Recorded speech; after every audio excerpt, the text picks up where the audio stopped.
see you all, and thanks for joining in on our third session, actually, to do with this series.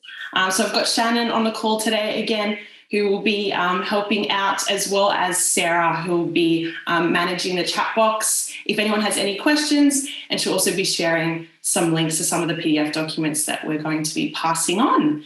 So really excited to get into today's topic, which is navigating conflicts between two employees. I'm sure some of you have potentially had to mediate these type of situations as a manager, or maybe you've had experience yourself in a situation where you had conflict with another team member. So we're going to be looking at a scenario, talking about it from a PI perspective, but then as well as linking it to some recommendations that we would suggest in terms of how to have that conversation in terms of conflict and the best way to deal with it in terms of colleagues. So I'll get started. We've just got a video to start off with that I'll play for you all to hear now.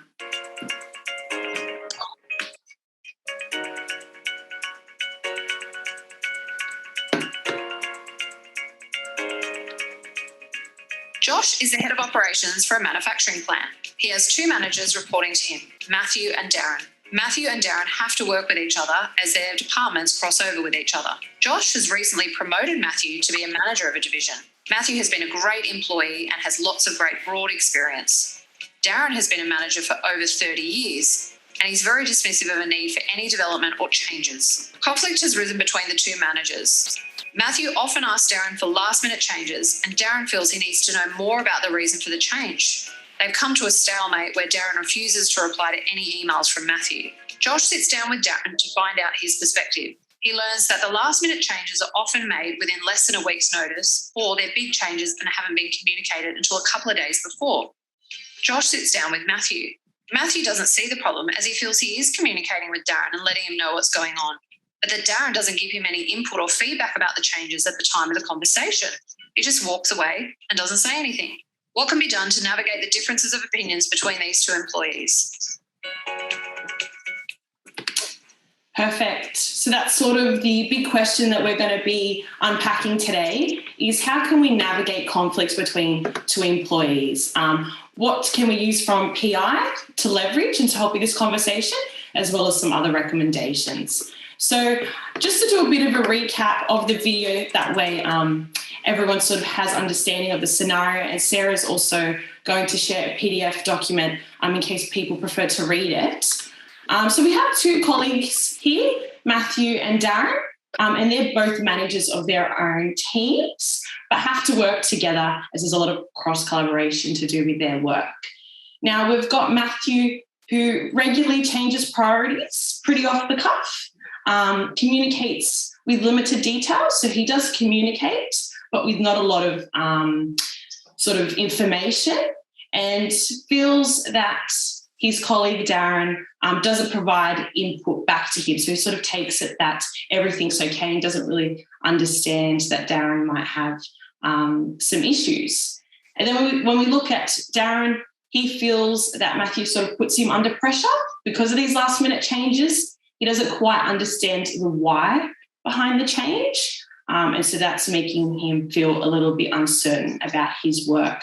So he's clearly needing some more clarity and information, and isn't really being receptive to Matthew's communications. So he's sort of shutting down a little bit, not communicating his opinions and feedback to Matthew, and they're starting to struggle to work together to the point that they're actually really not communicating well at all, and Darren's ignoring Matthew. So hopefully that's a pretty quick synopsis of the scenario that everyone managed to understand.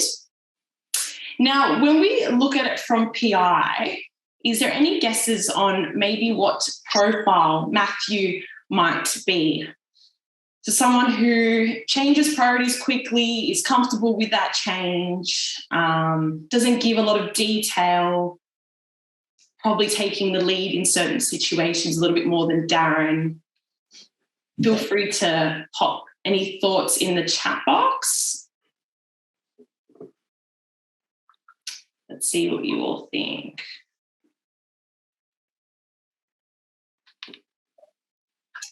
Yep. Abby, you've put in Maverick. And you're spot on, you've got that one right. Matthew is actually a maverick. So if anyone has a maverick on their team, or if they're a maverick themselves, you'll know that mavericks typically are really big thinkers. So they're going to look at the bigger picture, normally communicate with not as much detail. So they will communicate. They've definitely got that higher extroversion drive, will talk to their team or to their managers, but provide less detail. And obviously change is something that's really comfortable for them. They've got that lower patience drive. So they're happy to sort of move at a faster than average pace and change things up when needed, maybe a little bit quicker than others. Any guesses now for Darren? So Darren's the person that we have who is a bit more hesitant to do with change, really wants to understand the why, needs lots of detail and clarity. Any thoughts on what type of profile he may be? Again, feel free to pop it in the chat. We'll have a look.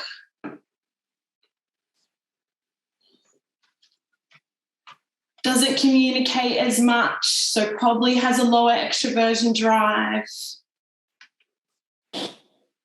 Yep, Abby, we've got some controller specialists. Scholar, Ethel, that's another pretty good guess. So Darren is actually a craftsman, but definitely shares some common features to do with controllers and scholars.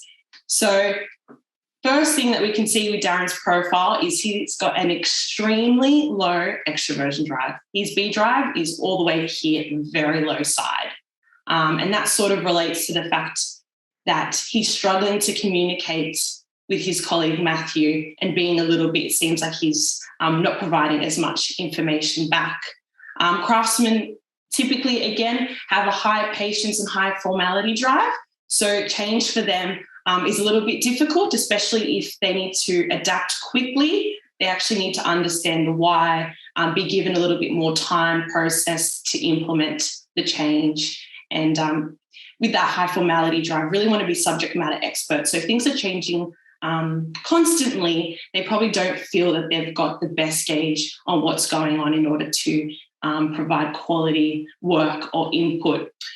And again, craftsmen typically tend to be a little bit more on the collaborative side versus a maverick who's on the independent side.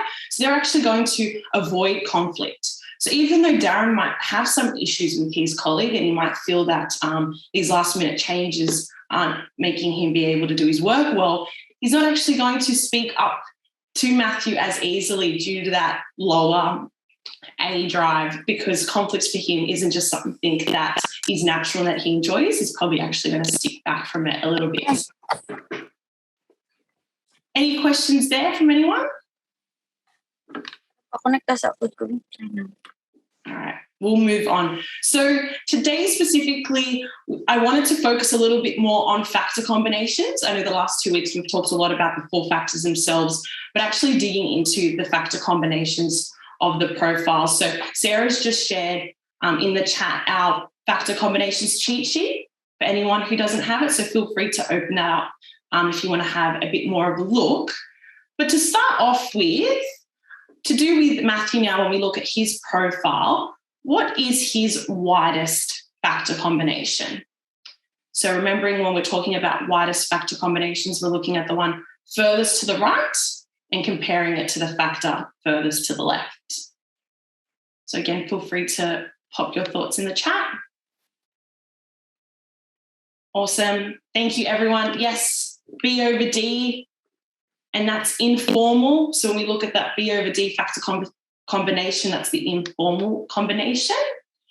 So specifically, when we link that with providing direction, Matt's going to be really big picture. He's going to talk at a high level in general terms. So he's not going to get into the nitty-gritty. He's not going to give lots of specific details.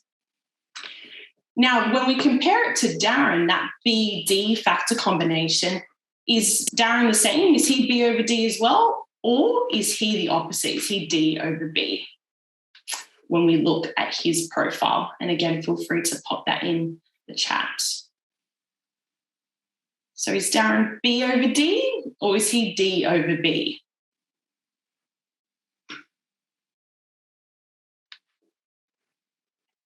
Correct, yes. So Darren is the opposite. He's actually D over B. He is formal. So again, we're looking at that D drive furthest to the right and comparing it to the B drive furthest to the left. And so Darren's going to be a little bit the opposite when it comes to direction. He's going to need detailed instructions in comparison to Matthew, who talks in quite general terms. And he'll really be focused on doing it the correct way, because for him, quality is very important with that high formality drive. So we can already start to tell, just by looking at the factor combinations, the differences in how these two employees would work. Now, looking again at Darren's profile, what is his widest factor combination? So looking at the factor that's furthest to the right and comparing it to the factor that's furthest to the left.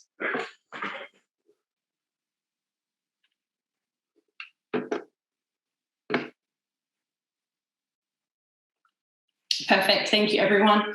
C over B. So C over B takes time to connect with others.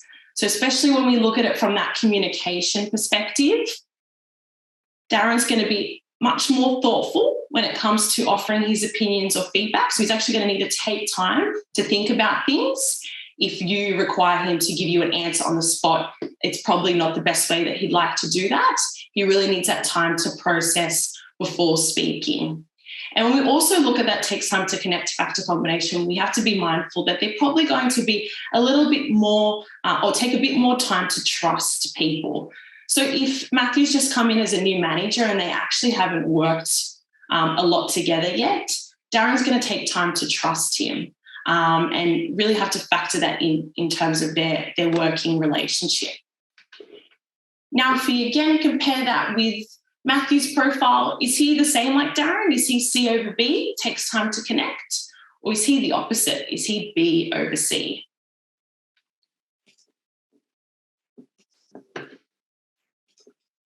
Perfect. Yes, B over C. Thanks, everyone. Quick to connect.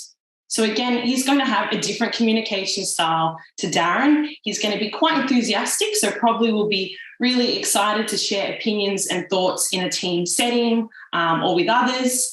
And will also really want to persuade others to see their point of view. So probably going to talk a little bit more persuasively, show a little bit more independence or dominance in those type of conversations, linking up to that high A drive. And like we mentioned, talking more in those general terms. So we can see that they both differ in the way that they provide direction or the type of information that they need. They also both differ in their communication style. One last factor combination that I wanted to look at was that AC factor combination, because that's a really important one. And when we look at Matthew, he is A over C. So he is proactive. So he's going to adjust the change really easily. We call these people change agents. They really embrace change and take it on board fairly quickly and don't really need as much time to process it. When we compare it with Darren, he again is the opposite. He's C over A. So he's responsive. He takes time to adjust the change, really needs to understand the why behind it and the reasoning that it's occurring. So what's really important and why I like to dig a little bit deeper with the factor combinations is even if I didn't know Matthew and Darren very well, let's say I was slightly external to them as a colleagues and I've been brought in to help mediate the situation, just from their profiles and more specifically looking at their factor combinations, I can already start to see why there is conflict. Quite clearly, they have a difference in the way that they communicate. They've got a difference in the way that they want information from each other, and one adjusts to change much quicker than the other. So really looking at factor combinations, it's quite important. And I definitely recommend that you all open up and save that factor combinations cheat sheet if you don't have it, because it's really handy just to have it with you when you're looking at people's profiles.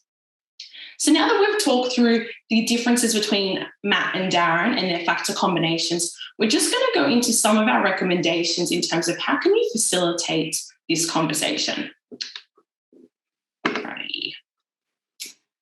Maybe before we sort of jump into all the details, I'm quite keen for you guys to, be a little bit interactive where possible. So I know people don't like to put their videos on, but maybe if you can jump into the little reactions box at the bottom of your screen and put up a hands up the hands up emoji icon.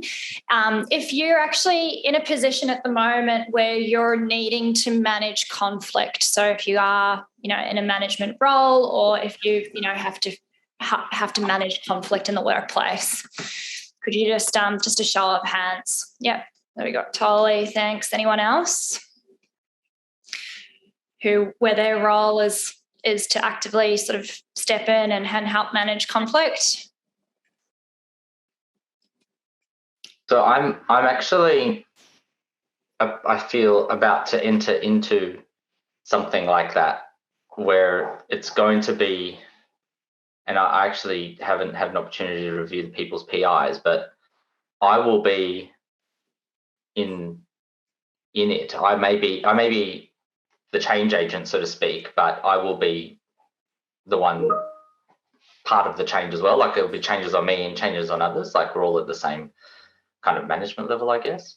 Yeah. So and it's kind of that time where, things have been done for a period of time, whether it's 6 months, 12 months, whatever it is, there's the way things have been done and ways are to some degree set in terms of how they've done them. I genuinely have genuine reservations that that's the right way for them to be done, but I think that's just been a timing thing. So I feel there's going to be conflict because it's going to be change. And I'll be in the conflict, I feel, because I'll be, wanting to make changes for a certain reason. But yeah, so I'm that's all the context I think I can probably give you without, making it a therapy session. Yeah, absolutely. No, thank you, Tolly.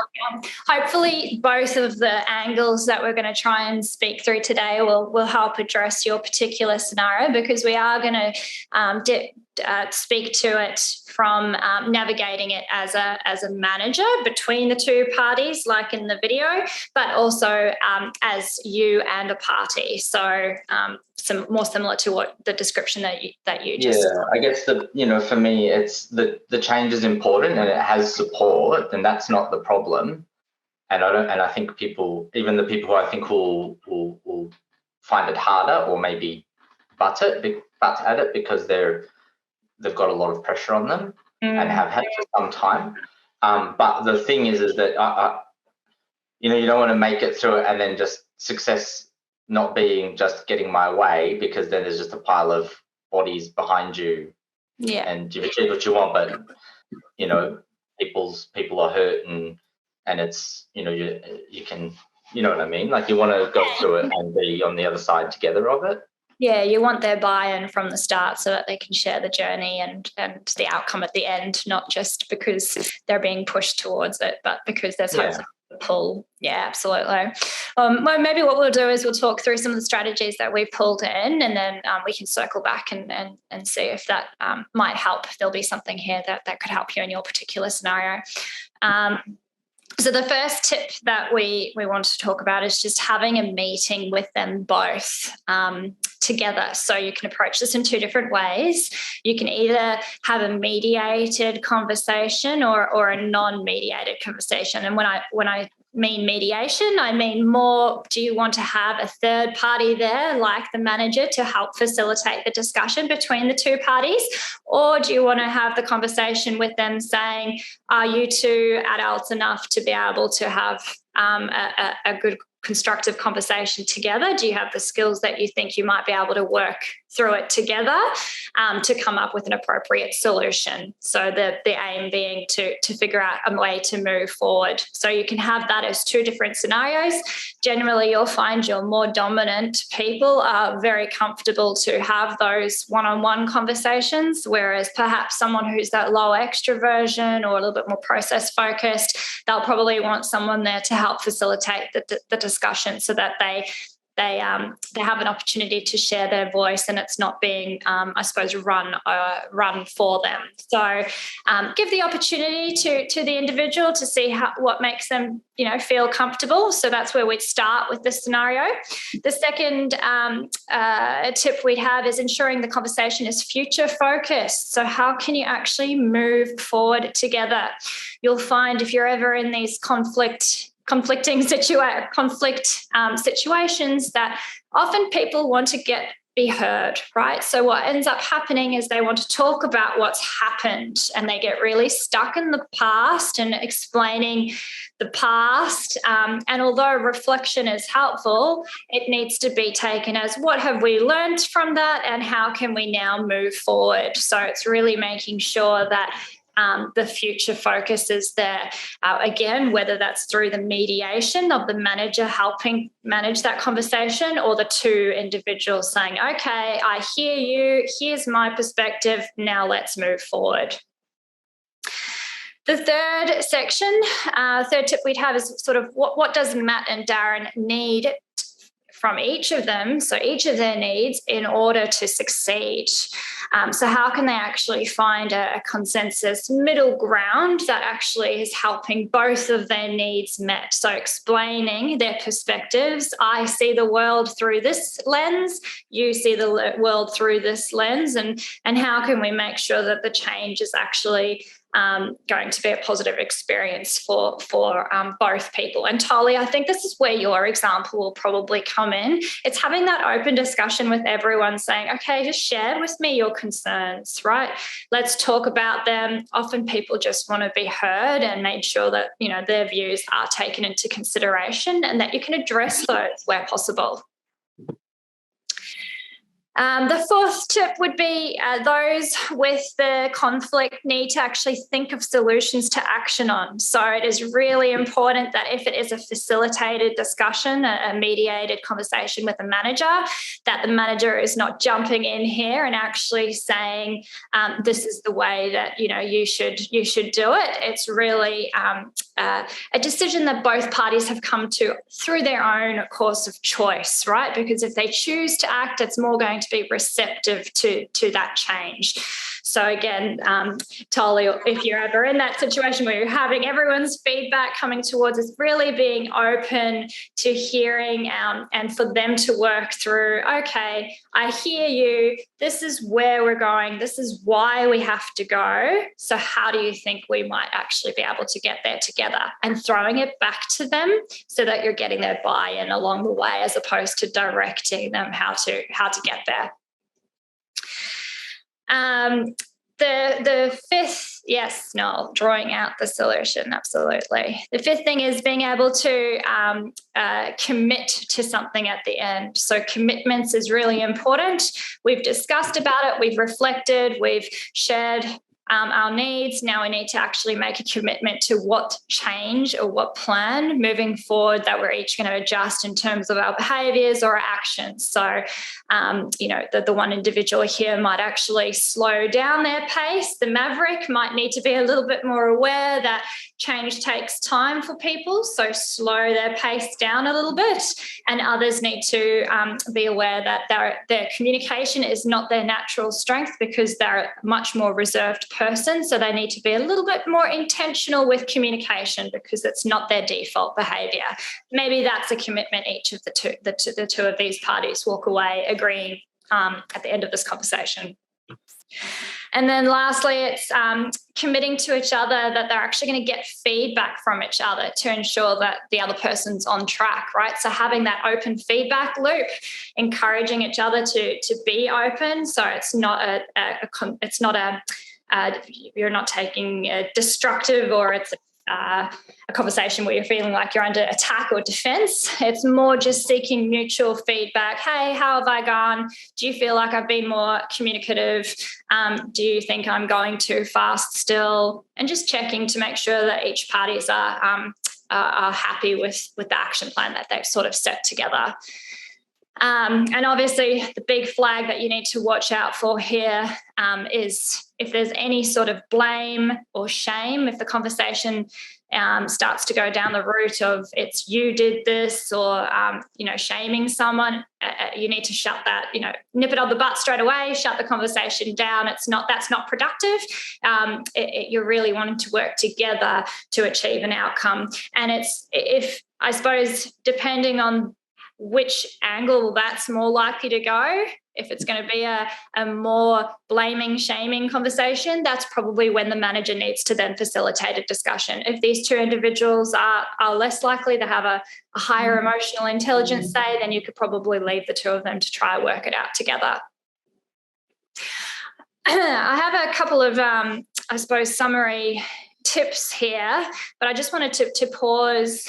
I'll pause at the end of this question. So one is really making sure that we have the right delivery. And that's a lot to do with the setting, the context. There's that saying of, fail to prepare and you prepare to fail. So make sure that you're actually preparing for having a conversation like this, whether it's something that you do every day or not. You need to make sure that you're really preparing well to ensure the right delivery.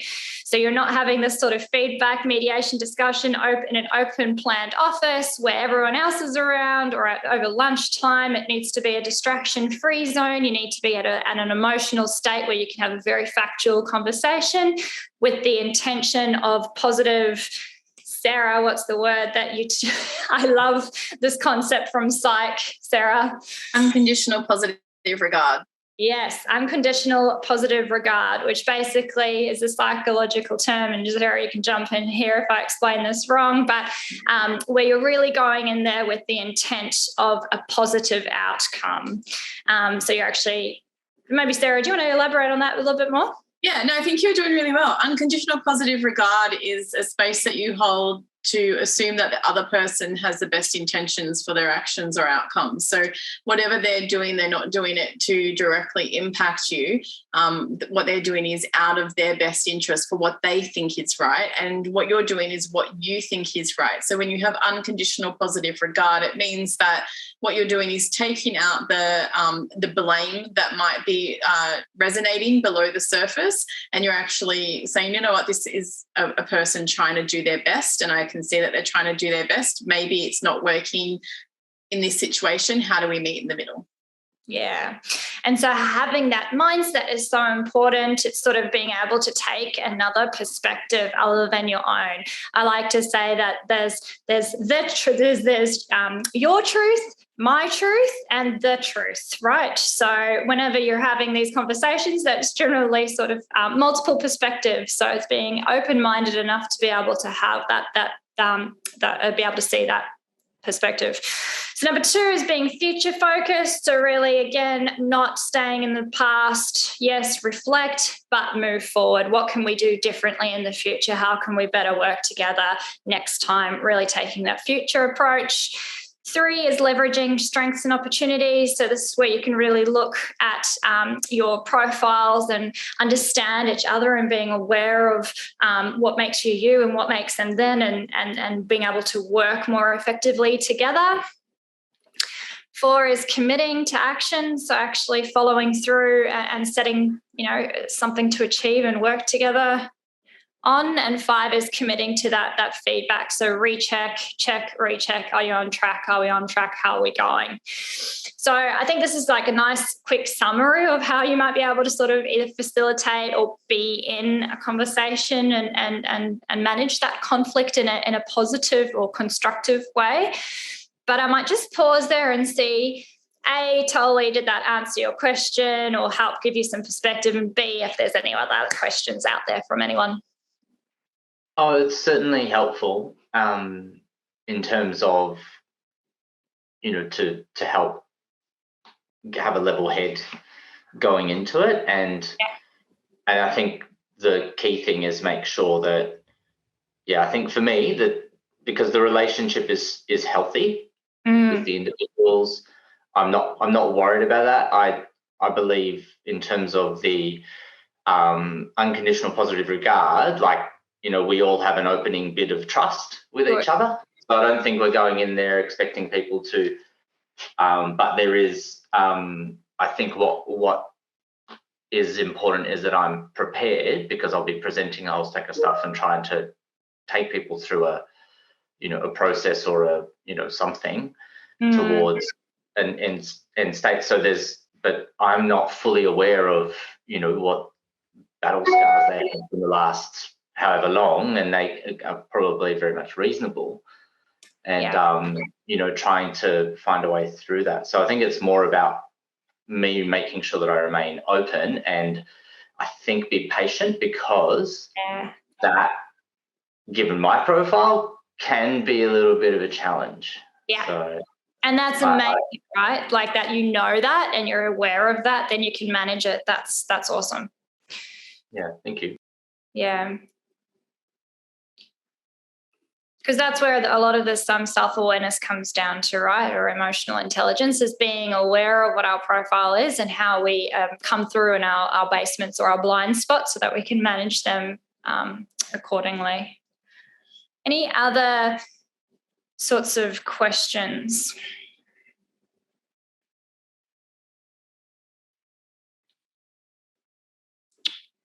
Well, for those who are higher on the patience drive, I'll get you to keep thinking of something. I'll have one more slide and then we'll reopen for questions.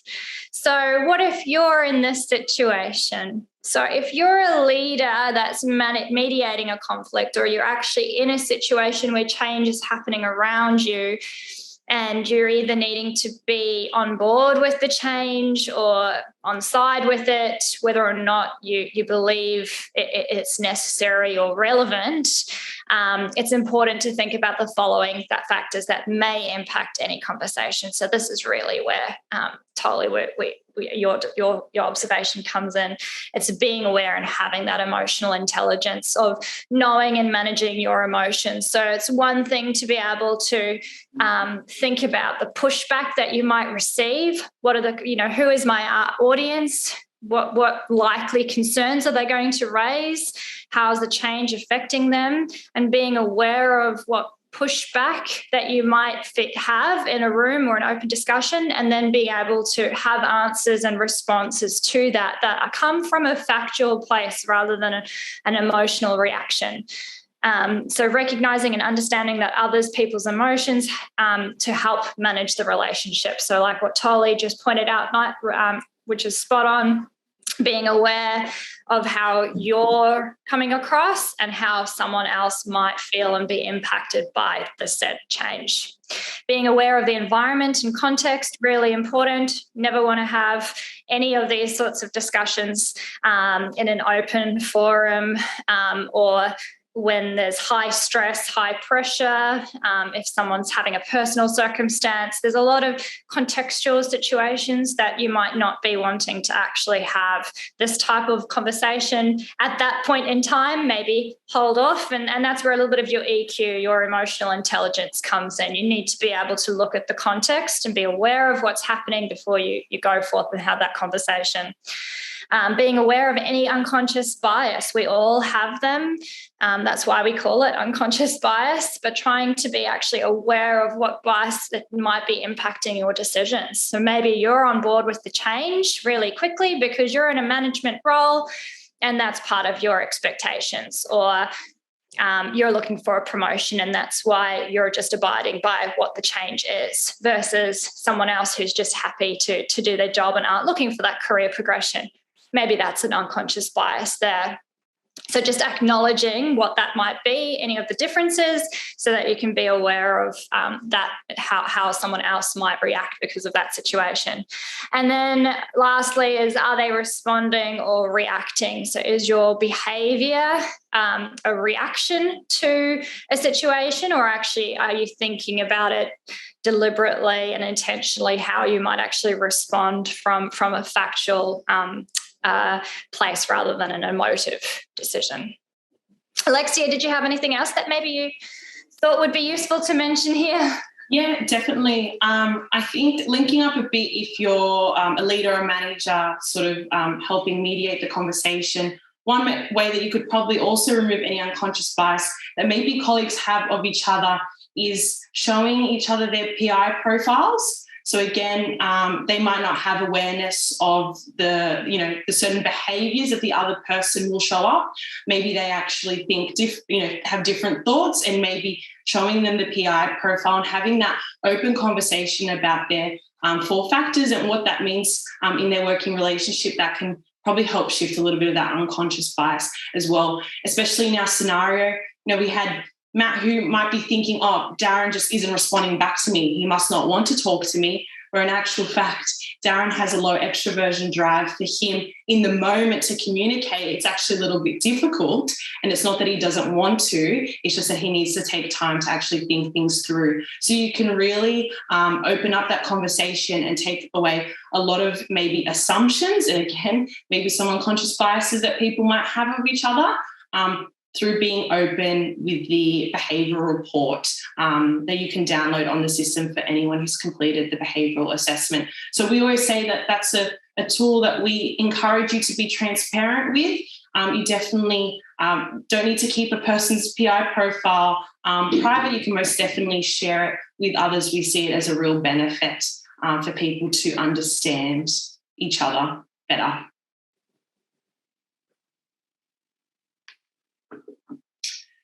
Perfect. So I think with that, we'll just throw it and see if there's any final questions that anyone might have in terms of are you in a current situation that maybe you'd like a little bit of feedback or advice with, or if you'd like us to go through anything that we've discussed today, feel free to pop any questions in the chat, or if you want to unmute, we'd really love to hear your opinions. Peter, I like your question, but if you're comfortable, could you just sort of talk it through? Okay. So we're using the PI, when we need to employ people. Yeah. So, just say we employed Matthew. We realised he was a maverick because we wanted to make, say, changes in the organisation. And the reason why we've brought Matthew in is because, we found Darren to be rather slow at making change and very hard to adapt. And then we end up with the issues that the two are facing, that they find they're just not working well together.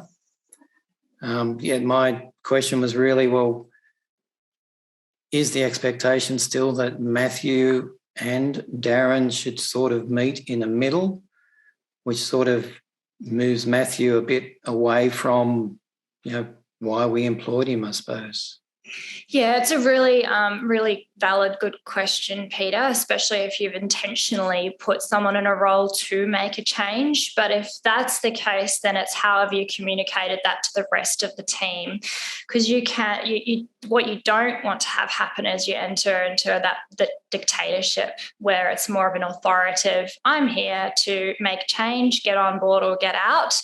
And you don't really want the culture, I suppose, to end up going that way, and that's why it's a healthier conversation to be able to meet in the middle, is what you said. But I suppose it's just a better way to have the buy-in to still achieve the outcome, but without it being a dictated approach. Does that make sense? Yeah, so it's more, I suppose you're saying more discussion up front rather than basically saying, well, this is the way it's going to be. Yeah. You're trying to achieve the same outcome. Correct. So you're still going to get there. So you can either get there the tough way, which is this is their role, this is what they're doing, let's go forth and make it happen. You could do that, absolutely. That'll still be effective. Will you have the cultural and the satisfaction and the employees come along for the journey? That's questionable, perhaps. Or you can take that more collaborative approach, which might slow things down initially, but will still achieve the same outcome. It just might bring people along for the journey in a little bit. Yeah, there's no right. Darren seems to be set in his ways. Darren is a bit set in his ways, but I suppose that's entering a whole different performance discussion, isn't it? All right. Can I chime in there? If Darren is set in his ways and the direction of the company is shifting, then that is a discussion that you would have to sit down and have with Darren, not because we are our profiles and that's it. And I think that's the thing that we need to understand, right, is that, you know, Darren and Matthew might be those specific profiles, but doesn't mean that they can't flex. It doesn't mean that they can't stretch. It doesn't mean that they can't dial something up and dial something down. That's where our ability to actually have that emotional and self-awareness comes from. So I would be sitting down and saying, okay, what strengths do you have, Darren, and how can you leverage your strengths to dial up, to be a little bit more agile while still having the safety of those boundaries that he likes as a foundational base. So if he likes that, the high C, the high D, then, okay, what can he control within his locus of control that gives him that sense of, okay, I have that control in this space, and I know that things around the outside are going to be bouncing around for me, but I have that visibility and that clarity that's happening. That awareness helps for them to flex, if that helps at all, Peter. Yeah, no, that's great. Thank you. Great question. We found that 2:45 is like a really nice time to sort of switch. So any other good questions or scenarios anyone wants to bring to the table? You've got us here for 2 minutes.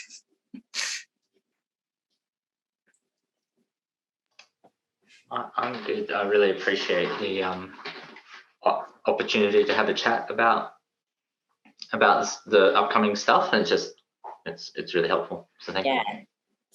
No problem. It's always good to talk through these things through before they happen. So. Shannon, I put a little equation into the chat panel that I'm happy just to quickly talk through in the last minute.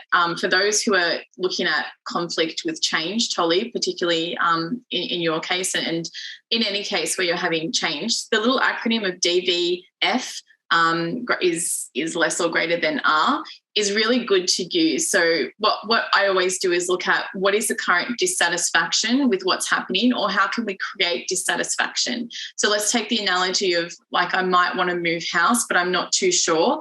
I look for the dissatisfaction in what's currently happening in my state. So maybe it's that I don't like driving that far to work, or maybe it's that I can't renovate my house because it's a heritage listed house, or maybe it's because I'm permanently locked in because the Premier doesn't want us to be exactly. So look at what the dissatisfaction with the current state is and make sure people understand that or gain their insights from that. V's for vision. So what are they going to be doing? What are they going to be replacing that gap with, and where are they going, so they can see what that looks like? And F is the first steps, because when we have change, it's very overwhelming because we have to literally flip our world upside down. Even if you think about small change, like getting a new pair of trainers. If you put on a new pair of trainers for the first time, you're so used to wearing your old trainers because they're molded to your foot, that putting on new trainers can be like, wow, this has just completely changed the way that I run. So really think about those basic first steps and spell them out for the people. Say, these are the first steps that we're going to do to take, and hold their hand in that space. And that will reduce the resistance, and the resistance is what causes the conflict. People will go into conflict and put up resistance because they don't understand those three elements. When they understand or they're on board with those three elements, the change process is a lot easier. It's not 100% smooth. It never is. We're all people and we're all different, but they're a really good starting point. So it might be something to explore as well. Oh, that's really cool. Yeah, and I have seen this before, come across this before, and I think DV and F, like their relationship is like multiplicative. So if one of them is very, very low, it really can, or zero, it can nullify the others significantly. 100%. Yeah, absolutely. Yeah, really, actually, I've not thought about that in ages, so it's really glad you brought that up too.